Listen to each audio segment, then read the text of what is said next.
আমি দ্ব্যর্থহীনভাবে ঘোষণা করছি, যারা হত্যাকাণ্ড, লুটপাট ও সন্ত্রাসী কর্মকাণ্ড চালিয়েছে, এরা যেই হোক না কেন, তারা যেন উপযুক্ত শাস্তি পায় সে ব্যবস্থা নেওয়া হবে।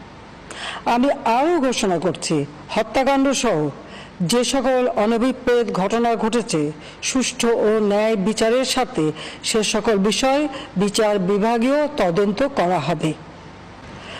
কাদের উস্কানিতে সংঘর্ষের সূত্রপাত হলো, কারা কোন উদ্দেশ্যে দেশকে একটি অরাজক পরিস্থিতির দিকে ঠেলে দিল, তা তদন্ত করে বের করা হবে। আমি আন্দোলনরত কোমলমতি ছাত্রছাত্রীদের নিরাপত্তা নিয়ে অত্যন্ত উদ্বিগ্ন। এই সন্ত্রাসীরা যে কোনো সময় সংঘাতের পরিবেশ তৈরি করে তাদের ক্ষতি সাধন করতে পারে। তাই শিক্ষার্থীদের পিতা মাতা, অভিভাবক এবং শিক্ষকদের প্রতি আমার আবেদন,